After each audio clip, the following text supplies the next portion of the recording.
العالمين والعاقبة للمتقين وأصلي وأسلم على المبعوث رحمة للعالمين.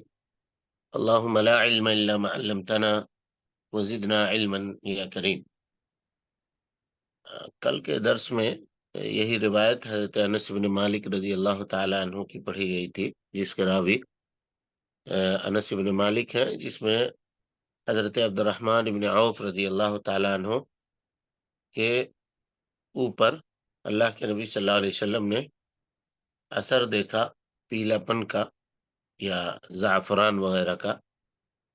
تو نبی صلی اللہ علیہ وسلم نے پوچھا ما ہذا، کیا ہے یہ؟ تو آپ نے جواب دیا انی تزوجت علی امرأۃ علی وزن نواة من ذهب فقال بارک اللہ لک اولم ولو بشاہ، اولم ولو بشاہ.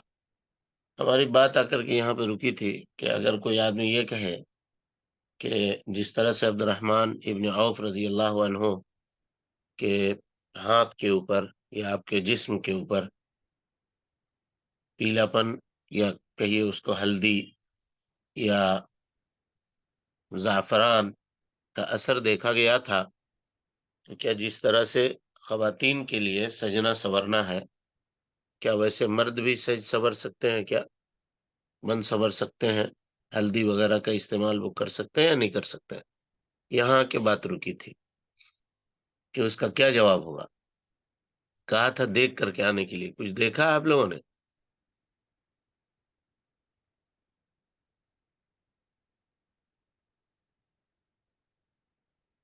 ہاں جی، آپ لوگوں نے دیکھا ہے کچھ؟ نہیں دیکھا؟ استاد ہے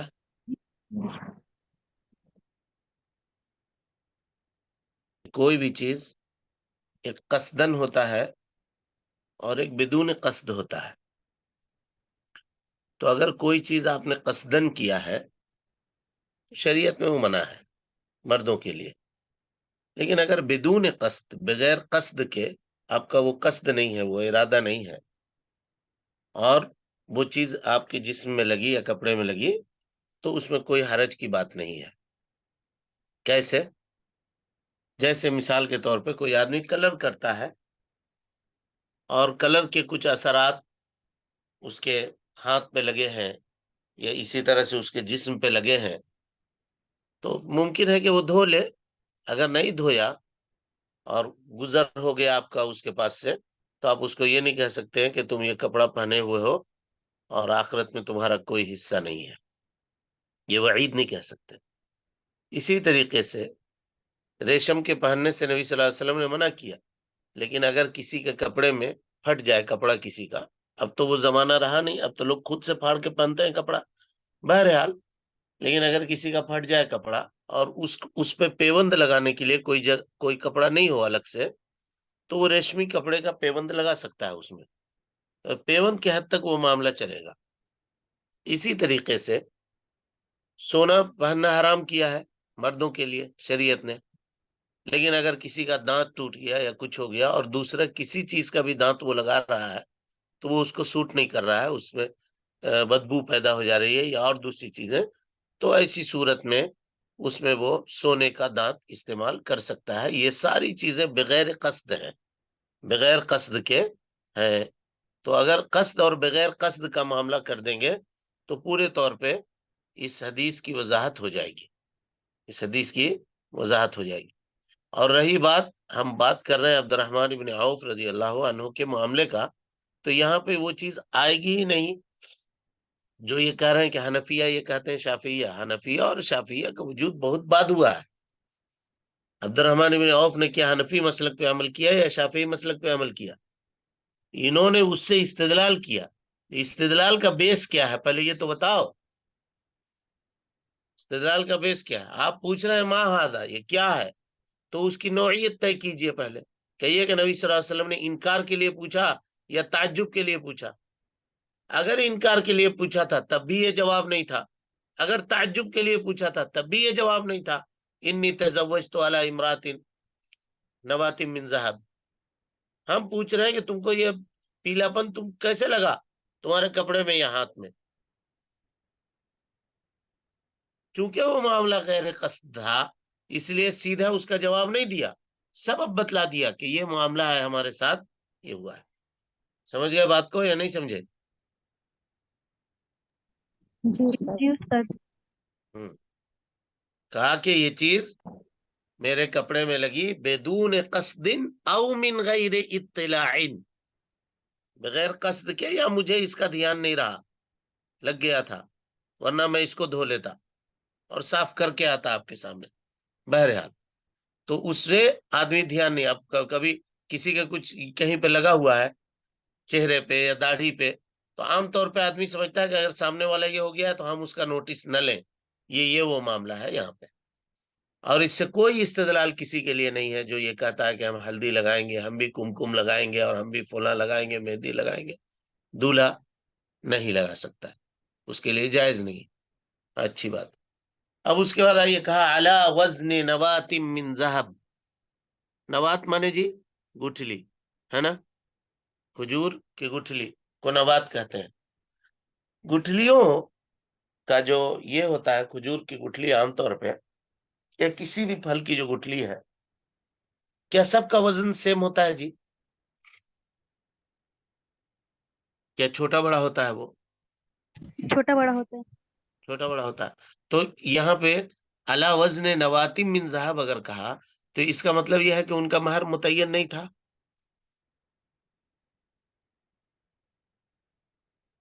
ہاں، جی سر۔ کیونکہ اگر مان لیجیے کھجور کی گٹھلی کہیں گے تو اس کا مطلب کس کھجور کی گٹھلی؟ کچھ کھجوریں بغیر گٹھلیوں کی بھی ہوا کرتی ہیں، اور اگر کچھ ہے کسی میں گٹھلی تو اس کی مقدار میں بھی کمی اور بیشی ہوتی ہے۔ اور اگر ہم کہیں گے کہ نہیں ہم چھوٹی کھجور کا گٹھلی کہہ رہے تھے، کوئی کہہ رہا ہے بڑے کھجور کا، تو اختلاف ہوگا نہیں ہوگا؟ جی۔ آج کل کے زمانے میں اگر کوئی کہے کہ ہم آپ کو کچھ سونا دے دیں گے، کتنا دیں گے یہ متعین نہ کرے، 10 گرام دیں گے کہ 5 گرام دیں گے، اور دلیل پکڑے کہ عبد الرحمن ابن عوف نے گٹھلی کے برابر سونا دے کر کے کہا تھا کھجور کی گٹھلی، تو گٹھلیوں کے تو وزن میں فرق ہوتا ہے، کیا جواب ہوگا اس کا؟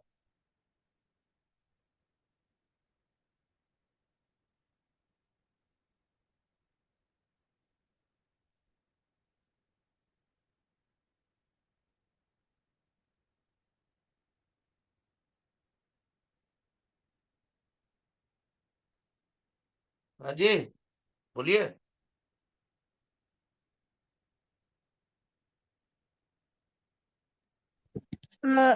کھجور کی گٹلی کا جو عام سائز ہوتا ہے تو وہی مراد دیا جائے گا۔ ہاں، مطلب جو ان کی استطاعت کے حساب سے رہے گا۔ اچھا، اور اس کا کل مطلب ہے کہ آج کل کے زمانے میں اگر کوئی آدمی یہ کہے کہ ہم تم کو کچھ سونا دے دیں گے مہر میں، مہر کیا ہے؟ تو کہا کہ کچھ سونا دے دیں گے، انگوٹھی دے دیں گے، یہ کہیں انگوٹھی دے دیں گے۔ انگوٹھی 10 گرام کی بھی ہو سکتی ہے، انگوٹھی 3 گرام کی بھی ہو سکتی ہے، انگوٹھی 5 گرام کی بھی ہو سکتی ہے، کون سی انگوٹھی مانیں گے؟ اور وہ استدلال پکڑے کے دیکھو، کہا علی وزن نوات من ذہب، تو گٹھلی جو ہے وہ چھوٹا بڑا بھی ہو سکتا ہے، تو نبی نے جائز کر دیا۔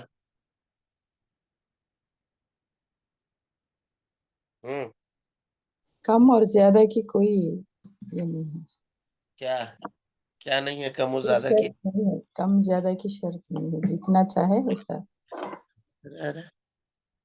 جو کچھ بھی ہو فکس ہونا چاہیے، نہیں تو جھگڑا نہیں ہوگا۔ بہت بڑے جھگڑے کا گھر ہے یہ اگر نہیں فکس کیا جائے تو۔ عورت فکس کر دے، عورت بولے گی کتنا چاہیے۔ جو کرے دونوں میں سے جو کرے، دونوں میں سے جو کرے وہ تو فکس کرنا پڑے گا نا، اگر وہ متعین مقرر کر رہا ہے تو۔ اور ہم نے بتایا تھا کہ اگر نہیں متعین کیا ہے تو ایسی صورت میں مہر مثل دیکھیں گے، تو مہر مثل کا اعتبار کس سے ہوگا؟ کس سے ہوگا جی؟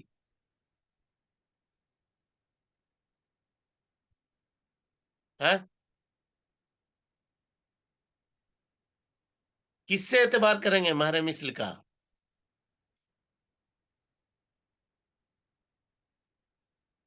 یا اللہ، بولیے تو صحیح، نہیں یاد ہے؟ نہیں کیا پڑھ رہے ہیں پھر آپ لوگ؟ بولیے تو پھر کاہے کو ہم اتنا سر پھوڑ رہے ہیں جی؟ یعنی گھر میں جو بچی ہے اس کے مطلب کون اس کی بچی؟ پھوپھی اور اس کی جو ہے ہاں، ان کا مہر.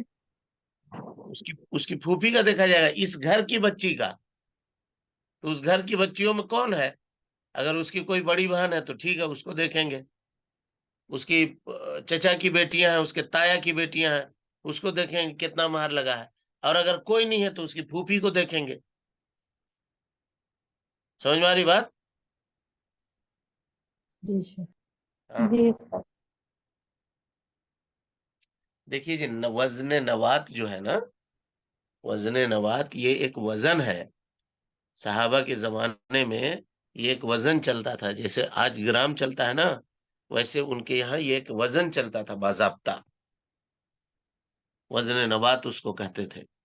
اب یہ کتنے یہ کا تھا، اس سلسلے میں علماء نے اختلاف کیا ہے. کچھ لوگوں نے کہا کہ نوات کہتے ہیں 5 گرام چاندی کو، 5 گرام چاندی کو. جیسے نش کہتے ہیں 20 گرام کو، 20 گرام کو. کل بات آئی تھی نا، کل پڑھے تھے نا، اوقیہ میں 40 گرام. اور نش کہیں گے تو کتنا ہوگا؟ 20 گرام. ہاں، 20 گرام نہیں، درہم، 20 درہم. اوقیہ جی سر. 40 درہم کا، اور نش جو ہے وہ 20 درہم کا. تو اسی طرح سے اگر وزن نوات کہیں گے تو نوات یہ 5 درہم کا ہوگا. کتنے کا؟ 5 درہم کا ہوگا. تو اس سے مراد یہ ہوا کہ انہوں نے 5 درہم.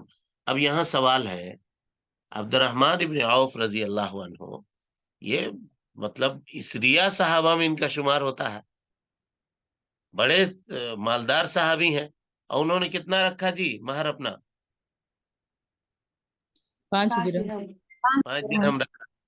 5 درہم رکھا. تو کیا اس سے ان کی عزت میں کوئی کمی ہو گئی؟ نہیں. مبالغہ نہیں ہونا چاہیے کسی بھی معاملے میں. لوگ کہتے ہیں کہ کیا ہماری اتنی ہی قیمت ہے، یا وہ کہتے ہیں کہ ہماری اتنی حیثیت ہے. تو حیثیت اور قیمت کا مسئلہ اس کو نہیں بنانا چاہیے.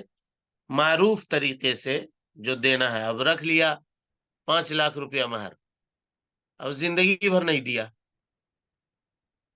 اور مرنے کے بعد اس کو لے جا کر کے وہاں معاف کرواتا ہوں، معاف تھوڑی ہو جائے گا اس سے. خاتون جا کر کے وہاں معاف کر دے مرنے کے بعد، تو زبردستی کا معاملہ ہے. بہرحال آدمی اپنے استطاعت کے مطابق جتنا دے لے اتنا مہر رکھنا چاہیے. سمجھ رہے ہیں؟ اس سے ضرورت سے زیادہ نام و نبوت کے لیے رکھ لیا کہ اتنا مہر دیا اتنا، اور زندگی بھر اس کو ادھار رکھے رہے، تو یہ صحیح بات نہیں ہے. چلیں چلیے. وعنه رضي الله عنه قال ما أولم رسول الله. جی کہتے ہیں وعن انس رضی اللہ عنہ قال ما اولم رسول اللہ صلی اللہ علیہ وسلم ما اولم علی زینب. یعنی جس اہتمام اور جس مقدار سے اللہ کے نبی صلی اللہ علیہ وسلم نے حضرت زینب کا ولیمہ کیا، یعنی وہ ولیمہ جو حضرت زینب رضی اللہ عنہا کے بعد کیا، آپ سے نکاح کے بعد، ویسا کسی کے نکاح کے بعد آپ نے نہیں کیا. اولما بشاتین، اللہ اکبر، ایک بکری ذبح کی. سوچئے تو جی، یہ اس پہ بول رہے ہیں کہ سب سے زبردست ولیمہ تھا نبی صلی اللہ علیہ وسلم. اور آج ہم لوگوں کا معاملہ کیا ہے ولیمے کے معاملے میں؟ ام المومنین زینب بنت جہش کون ہے جی؟ نبی صلی اللہ علیہ وسلم کی پھوپھی کی بیٹی. ہاں، یعنی قریشی. نام کیا ہے؟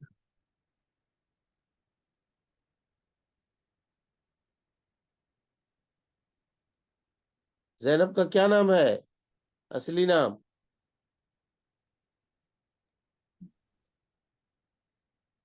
نہیں معلوم؟ زینب نہیں بن سر. صفیہ زینب زینب بنت جحش. یہ اصلی نام ہوا؟ یا ربی، انہی کا نام تھا جی برہ. کیا نام تھا؟ برہ. برہ. ہاں، تو اس نام سے چونکہ اس کا اظہار ہو رہا تھا کہ بہت نیکی کرنے والی اور تزکیہ ہو رہا تھا، تو اللہ کے نبی صلی اللہ علیہ وسلم نے کہا کہ نہیں، یہ نام نہیں چلے گا، تمہارا نام زینب ہے. سمجھے بات کو؟ جی شیخ. کہا نہیں تھا پڑھی ہے سیرت کی. ہاں جی، وہ جو کہا تھا دیکھ کے آنے کے لیے، اس کو دیکھ کے آئے؟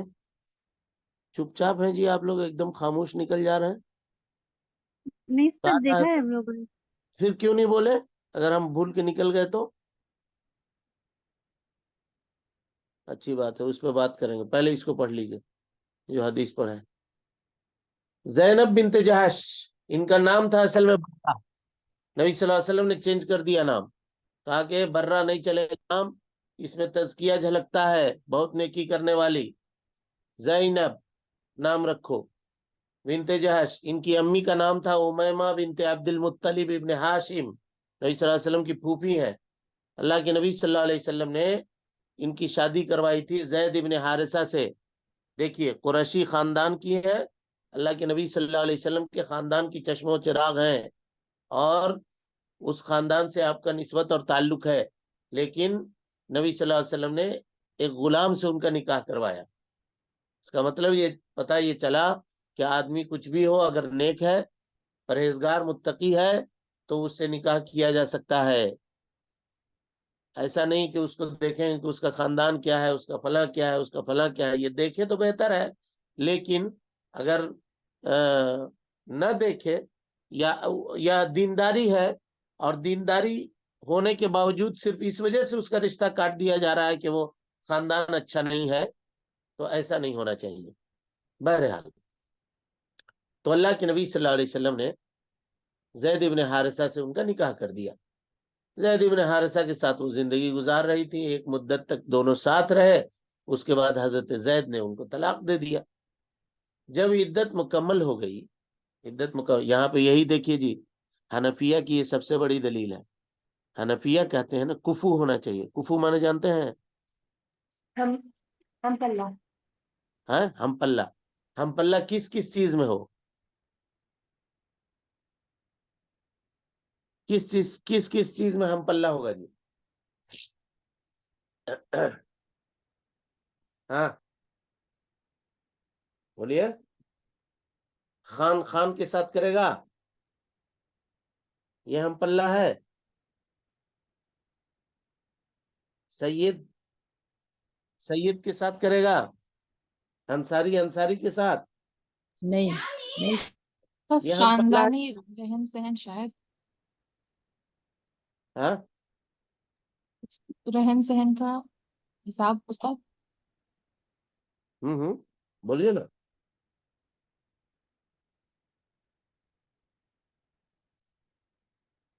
حنفیہ کے نزدیک کفو دیکھا جائے گا خاندان میں بھی اور کاروبار میں بھی. کہتے ہیں اگر لڑکا والے لوہا کا بیپاری ہیں تو لڑکی والے بھی لوہا ہی کا کام کرنا چاہیے. سمجھ رہے ہیں؟ تجارت تک میں دیکھا جائے گا کفو، برابری. بہرحال یہ ان کا قول ہے، ان کا مسلک ہے.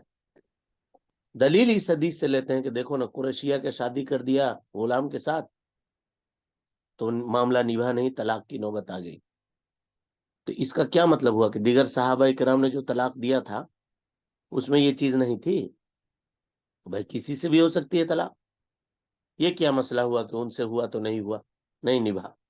اس میں کوئی دلیل نہیں ہے، جبکہ اللہ خود کہتا ہے فلما قضا زید منہا وطرن جوزنا. کہا اللہ تعالیٰ ہو سکتا ہے اس معاملے میں اس چیز کو ثابت کرنا چاہ رہا ہو کہ متبنہ بیٹے جس کو لوگ بناتے ہیں وہ بیویاں، ان کی بیویوں سے تم نکاح کر سکتے ہو. تو اس میں ان کے لیے کوئی دلیل نہیں ہے، یہ ہم بتانا چاہ رہے تھے. بہرحال زید ابن حارثہ نے ان کو طلاق دے دیا. جب عدت ان کی مکمل ہو گئی زینب بنت جحش کی، تو اللہ کے نبی صلی اللہ علیہ وسلم نے زید ابن حارثہ سے ہی کہا اذهب فاذکرنی الہا، جاؤ اس کے پاس، زینب بنت جہش کے پاس، اور کہنا کہ اللہ کے نبی صلی اللہ علیہ وسلم یاد کر رہے ہیں، آئیں گے ابھی۔ تو اب یہ اس کے پرانے شوہر ہیں، طلاق ہو گیا معاملہ، کیا دونوں ایک دوسرے کو دیکھ سکتے ہیں جی نہیں دیکھ سکتے، کہ پردہ کریں گے؟ پردہ کریں۔ پردہ کریں گے۔ استاد نام محرم ہوگی، ہاں استاد نام محرم ہو جائیں گے نا اب آپس میں۔ اب چونکہ اللہ کے نبی صلی اللہ علیہ وسلم نے زید بن حارثہ کو بھیجا تھا تو یہ گئے، دروازہ کھٹکھٹایا اور پیٹھ کر دیا دروازے کی طرف۔ دروازہ کھٹکھٹانے کے بعد مڑ کے پیٹھ کو دروازے کی طرف کہا۔ حضرت زید بن حارثہ کہتے ہیں فَذَهَبْتُ فَجَعَلْتُ ظَهْرِي إِلَى الْبَابِ، دروازے کی جانب ہم نے اپنی پیٹھ کر دی۔ فَقُلْتُ، اور اس کے بعد کہا یا زینب بعثنی رسول اللہ صلی اللہ علیہ وسلم، اللہ کے نبی صلی اللہ علیہ وسلم نے مجھ کو بھیجا ہے، یذکرک، تم کو یاد کر رہے ہیں، تم کو یاد کر رہے ہیں۔ بس یہ معاملہ بھی چل رہا تھا کہ حضرت زینب کہتی ہیں کہ مجھے یہ معاملہ بھی نہیں تھا، مجھے یہ گمان بھی نہیں تھا کہ میرا معاملہ اس طرح سے قرآن مجید کے اندر نازل ہوگا۔ فلما قضا زید منها وطرا جوزنا، کہا فجاء رسول اللہ صلی اللہ علیہ وسلم فدخل علیہا بغیر اذن، نبی صلی اللہ علیہ وسلم آیا بغیر اجازت کے ہمارے گھر میں داخل ہو گئے، بغیر اجازت کے ہمارے گھر میں داخل ہو گئے، کیونکہ اللہ رب العالمین نے ان کا نکاح حضرت زینب بنت جہش سے کر دیا تھا۔ ٹھیک ہے، اب جب یہ میٹر ہو گیا تو منافقین نے پروپیگنڈا کرنا شروع کر دیا کہ محمد کہتے ہیں کہ بہوؤں سے نکاح نہیں کرنا ہے، اور خود اپنے بیٹے کی بہو سے نکاح کر لیا۔ تب یہ آیت کریمہ نازل ہوئی ما کان محمد ابا احد من رجالکم ولکن رسول اللہ وخاتم النبیین، محمد صلی اللہ علیہ وسلم تم میں سے کسی کے مردوں کے باپ نہیں ہیں، مردوں کے باپ نہیں۔ اور اس کے بعد حضرت زینب رضی اللہ عنہا یہ فخر کیا کرتی تھیں اور کہتی تھی کہ تم لوگوں کے دیگر خواتین کو، دیگر ازواج مطہرات کو کہتی تھی کہ تم لوگوں کے نکاح تمہارے باپ نے کیا ہے، تمہارے ولیوں نے کیا ہے۔ وَزَوَّجَنِيَ اللَّهُ مِن فَوْقِ سَبْعِ سَمَاوَاتٍ، اور اللہ رب العالمین نے میرا نکاح 7 آسمان کے اوپر سے کیا ہے، یعنی میرا نکاح کرنے والا میرا رب ہے، جبکہ تمہارے ذمہ داروں نے تمہارا نکاح کیا ہے۔ ٹھیک ہے، اب جب نبی صلی اللہ علیہ وسلم، اب یہاں سے یہ روایت ہے، جب نبی صلی اللہ علیہ وسلم نے نکاح کر لیا زینب بنت جہش سے، تو آپ نے بلایا لوگوں کو، آؤ کھانے کے اوپر، سب لوگ آئے، بکری ذبح کیا تھا، بیٹھ کر کے کھانا شروع کیا، اور اللہ کے نبی صلی اللہ علیہ وسلم اٹھ کر جانا چاہ رہے تھے، گھر میں داخل ہونا چاہ رہے تھے، لیکن یہ لوگ بات چیت کر رہے ہیں تو کر رہے ہیں، کر رہے ہیں تو کر رہے ہیں، اٹھ کے جا ہی نہیں رہے۔ اب مہمانوں کو چھوڑ کر کے میزبان کیسے جائے گا؟ اب اس کو جب اللہ کے نبی صلی اللہ علیہ وسلم نے دیکھا تو وہاں سے اٹھ کر کے چلے گئے۔ کہاں گئے؟ ام المومنین حضرت عائشہ کے پاس آئے، تو ام المومنین نے جب دیکھا تو کہا کہ ماشاء اللہ بارک اللہ فیک، کیسا رہا معاملہ، ٹھیک ہے؟ یہ پوچھا، کہا کہ ہم اب تک گئے ہی نہیں ہیں، ہم باہر ہی ہیں، لوگ آ کر کے بیٹھے ہوئے ہیں۔ یہ بات اتنی ہوئی میں آیت کریمہ نازل ہوئی یا ایھا الذین آمنوا لا تدخلوا بیوت النبی الا ان یؤذن لکم فإذا طعمتم فانتشروا ولا مستأنسین لحدیث، کھا پی لیے ہو جاؤ گھر، کہے یہاں بیٹھ کر کے بات چیت کرتے ہو اور نبی صلی اللہ علیہ وسلم کو تکلیف دیتے ہو؟ ان ذالک کان یؤذی النبی، اور یہ بات نبی کو تکلیف دے رہی ہے، وہ شرم کر رہے ہیں، حیا کر رہے ہیں، جاؤ نکلو۔ اور یہ سیرت کی کتابوں میں لمبا اور طویل قصہ ہے، وہاں سے اس کو جا کر کے آپ پڑھ سکتے ہیں۔ چلیے،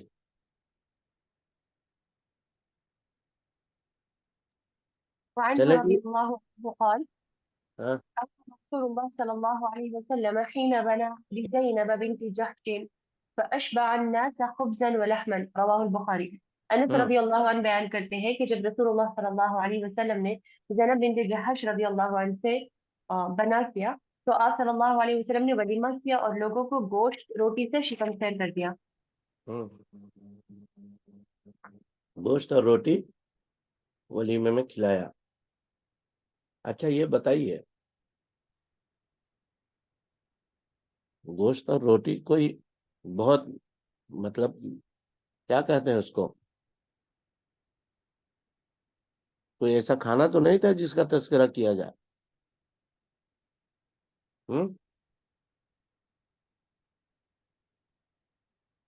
کیوں ذکر کیا جی؟ یعنی بہت بہترین طریقے سے کیا گیا، بہت اہتمام کے ساتھ. مطلب گوشت اچھا بنا تھا.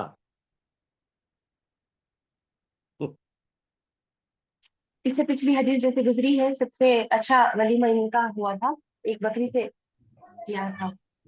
جب کھانے پینے کی بہت زیادہ تکلیف ہوتی تھی وہاں پہ فاقہ کشی سے، اس میں بہترین کھانا. صحیح. السلام علیکم شیخ. اور نکاح اسلام سادگی سے کرنا ہے، ولیمہ گرینڈ کر سکتے. کیا بات، گرینڈ.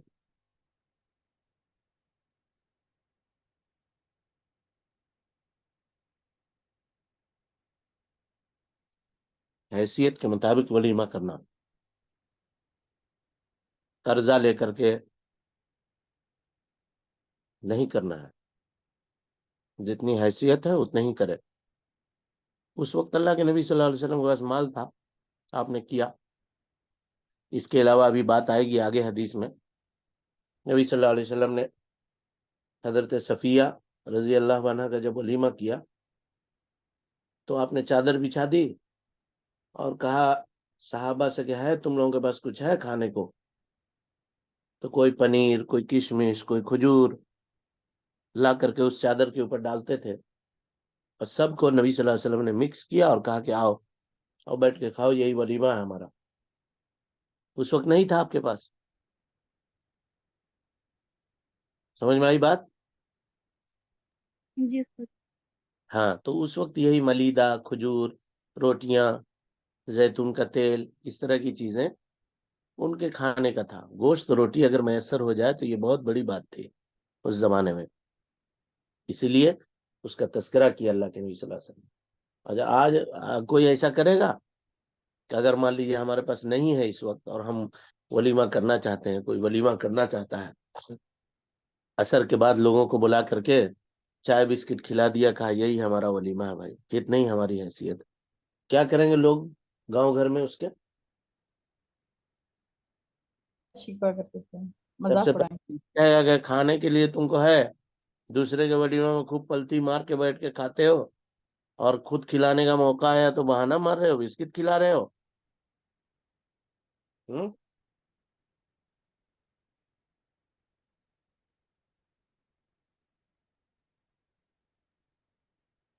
آدمی کو اپنی حیثیت کے مطابق معاملہ کرنا چاہیے، ضرورت سے زیادہ نہیں کرنا چاہیے. چلو بس کیجیے، ہو گیا نا ٹائم، ریکارڈنگ بند کر دیجیے. اور وہ بولیے جی کیا ہے حضرت